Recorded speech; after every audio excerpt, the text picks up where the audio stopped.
Second floor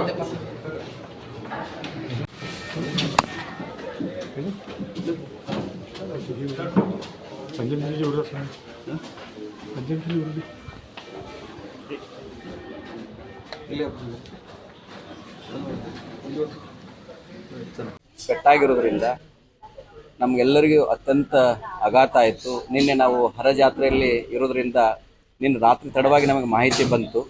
ಆದರೆ ಇವತ್ತು ಬೆಳಗ್ಗೆ ಬೇಗ ಬಂದು ಅವರ ಮಾತಾಡಿಸ್ಕೊಂಡು ಅವರ ಆರೋಗ್ಯವನ್ನು ವಿಚಾರಿಸಬೇಕು ಅಂತೇಳಿ ಬಂದಿದ್ದೀವಿ. ಲಕ್ಷ್ಮೀ ಹೆಬ್ಬಾಳ್ಕರ್ ಅವರು ಬಹಳ ಆರೋಗ್ಯವಂತರಾಗಿದ್ದಾರೆ. ಅವರೊತ್ತಿಗೆ 10 ನಿಮಿಷ ಅವ್ರ ಜೊತೆಗೆ ಮಾತಾಡಿ ಅವರ ಧೈರ್ಯ, ಅವರ ಸ್ಥೈರ್ಯವನ್ನು ಮೆಚ್ಚಬೇಕಾಗಿರುವಂಥದ್ದು. ಅವರಲ್ಲಿ ಯಾವುದೇ ಮುಖದಲ್ಲಿ ಆ ಥರ ಭಾವನೆಗಳೇ ಇಲ್ಲ. ಅಷ್ಟೊಂದು ಉತ್ಸಾಹ ಮತ್ತು ಹುಮ್ಮಸ್ಸು ಅವರಲ್ಲಿ ಇರೋದ್ರಿಂದ, ಒಬ್ಬ ನಾಯಕರಿರುವಂಥ ಅದಮ್ಯವಾಗಿರುವಂಥ ಧೀಮಂತ ಶಕ್ತಿ ಅವರಿಗೆ ಇರೋದರಿಂದ ಭಾಳ ಮುಕ್ತವಾಗಿ ನಮ್ಮ ಜೊತೆಗೆ ಹೇಗೆ ಅಪಘಾತ ಆಯಿತು ಅದ್ರ ಬಗ್ಗೆ ಹಂಚ್ಕೊಂಡ್ರು. ನಾವು ಇಷ್ಟೇ ಅವರಿಗೆ ಪ್ರಾರ್ಥನೆ ಮಾಡಿದ್ದು ಭಗವಂತನಲ್ಲಿ, ಅವರು ಬೇಗ ಗುಣಮುಖ ಆಗಬೇಕು, ಆರೋಗ್ಯವಾಗಿ ಬೇಗ ಜನಸೇವೆಯಲ್ಲಿ ಮತ್ತೆ ಕ್ರಿಯಾಶೀಲ ಆಗಿ ಕೆಲಸವನ್ನು ತೊಡಸ್ಕೋಬೇಕು ಅಂತ ಕೇಳ್ಕೊಂಡಿವಿ. ನಮಗೆ ಭಾಳ ಖೇದ ಆಯಿತು ಈ ರೀತಿ ಆಗಿರೋದು. ವಿಶೇಷವಾಗಿ ಸ್ಪೈನಲ್ ಕಾರ್ಡ್ ಆಗಿರೋದ್ರಿಂದ ಅವ್ರಿಗೆ ಬೇಕಾಗಿರೋದು ಟ್ರೀಟ್ಮೆಂಟ್ ಅಲ್ಲ, ಅವ್ರಿಗೆ ಬೇಕಾಗಿರೋದು ಈಗ ರೆಸ್ಟ್.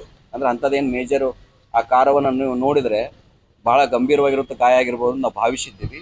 ಆದರೆ ಅಂಥದ್ದು ಯಾವುದೇ ಆಗಿರೋದು ಅದು ಭಗವಂತನ ಮತ್ತು ಚೆನ್ನಮ್ಮನ ಆಶೀರ್ವಾದ ಅಂತ ನಾವು, ಹರನ ಮತ್ತು ಚೆನ್ನಮ್ಮನ ಆಶೀರ್ವಾದ ಅಂತ ಭಾವಿಸ್ತೇವೆ. ಯೋಗ ಗುರು ಅವ್ರು ಬೆಡ್ ರೆಸ್ಟ್ ತೊಗೊಂಡ್ರು ಅಂತಂದರೆ ಟ್ರೀಟ್ಮೆಂಟನ್ನು ಇಂಥ ಫ್ರ್ಯಾಕ್ಚರ್ಗಳಾದಂಥ ಸಂದರ್ಭದಲ್ಲಿ ಯೋಗ ಇವ್ಯಾವುದು ವರ್ಕೌಟ್ ಆಗಲ್ಲ. ಅಲ್ಲಿ ಆಗಬೇಕಾಗಿರೋದು ಏನಂತಂದರೆ ವೈದ್ಯರು ಹೇಳಿದಾಗೆ ಮೆಡಿಕಲ್ ಸೈನ್ಸ್ ಪ್ರಕಾರ ಅವರು ಟ್ರೀಟ್ಮೆಂಟ್ ಕೊಡ್ತಾರೆ, ರೆಸ್ಟ್ ತೊಗೋಬೇಕು. ರೆಸ್ಟ್ ತೊಗೊಂಡಾದ್ಮೇಲೆ ಮುಂದೆ ಸ್ಲೋ ಮತ್ತು ಸ್ಟಡಿ ಆಗುವಾಗ ಆ ಸಂದರ್ಭದಲ್ಲಿ ಆಸನಗಳು ಪ್ರಾಣಾಯಾಮಗಳು ಸಹಾಯಕ್ಕೆ ಬರ್ತವೆ.